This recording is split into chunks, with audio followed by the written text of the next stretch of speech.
Hi guys! Dito ako ngayon sa Bugis Street sa Singapore para mamili ng pasalubong. And also, bumili rin pala ako ng drink at for only $2 kasi nakaka-refresh at kailangan natin ng energy.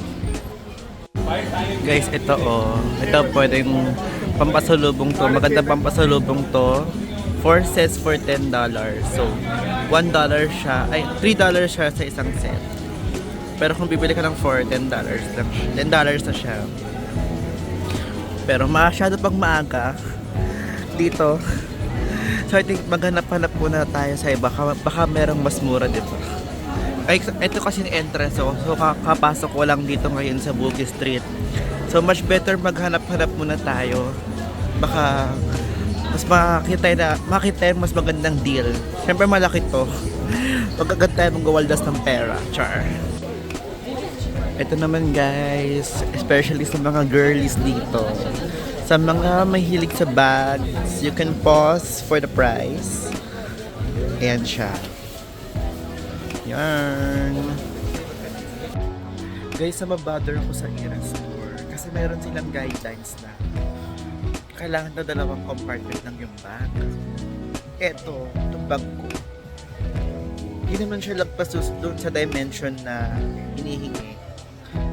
Pero, marami siyang compartment. 1, 3, tapos meron din sa likod. So, nababother ako.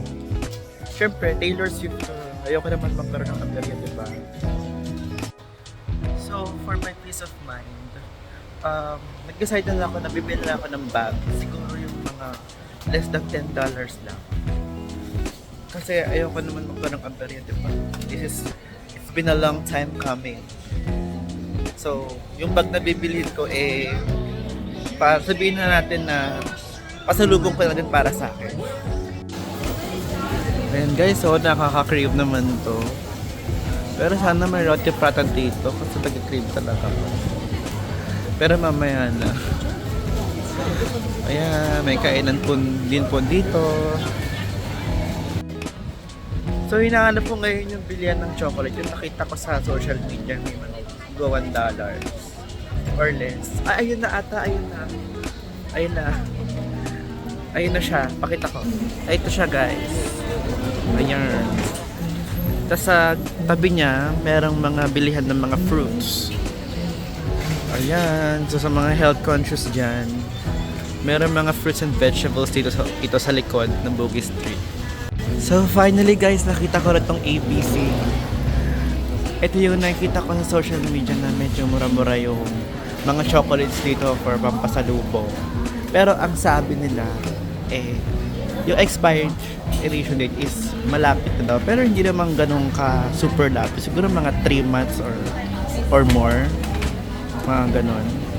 So I guess, pwede naman dito bumili. Kasi pagka uwi, kakain din naman agad yan.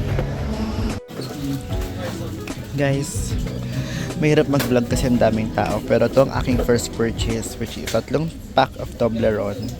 This is worth $10. So, nasa 410 pesos na siya. So, maraming tao ngayon guys dito siksikan. Pero I'll try my best para mag-vlog.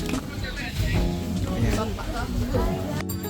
Grabe guys. Hindi na ako nakapag-vlog. Ang daming tao dito. Tapos siksikan pa. Aros di ako makagalaw. Kasi ito yung mga chocolate na pinamili ko. Pakita ko sa inyo. So ayun yung mga chocolate na ipampapasalubong ko. Nakakatuwa guys kasi every time na mag-ilalagay ako, naka-ready yung calculator ko. Mga price conscious ang person. So estimate ko umabot to ng $60. Pero yun yung estimate ko sa calculation ko sa calculator ha. Pero hindi natin alam kung magkano ang kakalabasan sa cashier. So tingnan lang natin. So ayun, sakto guys. So 59.15. Price conscious yarn. So ito, babos siya ng almost $60 na. Full of, more on chocolates talaga in order ko. Halos lahat mga chocolates for my family. Hindi ko sure kung ano ko pa kayo dito guys. Kasi tensya na kasi sobrang daming tao ngayon. As in, halos din ako makagalaw. I'm telling you. So, di lang naman ito ang Bugis guys. Mag-explore pa tayo sa other parts ng Bugis bukod dito. Pero gusto nyo makatipid, especially yung mga pasulubong sa chocolate, punta kayo sa ABC store, sa bandang likod siya. Sa tabi ng mga fruits and vegetables. Punta kayo dito, guys. So it's a good thing din pala, guys, na wear comfortable clothes dito. Or be comfy lang. Kasi nagchinelas lang din ako, tapos yung shirt ko is medyo pambahay. Grabe dito. Tignan mo. Ito yung mga chocolates na papasalubong ko sa mga family ko. So next is yung mga pampasalubong naman para sa akin, mga friends and office mates. So stay tuned, guys. Marami pa tayong pupuntahan dito sa Singapore. Ay, sa Bugis Street. Ayoko na. Sana pala medyo nalakihan ko yung eco bag ko. Kasi itong eco bag ko kinuha ko sa bahay. Isa lang. And halos puputok na eco bag to, guys. Sana pala nalakihan ko. Dami tayong eco bag sa bahay. Ito pa yung pinili ko. Sabi ko pa naman, sakto na to. Yun, sakto nga. Sabog na. Okay. Let's explore Bugis more. So guys, napagod pala ako sa kakalakad sa Bugis Street. So, nagpunta pala ako dito sa Jollibee.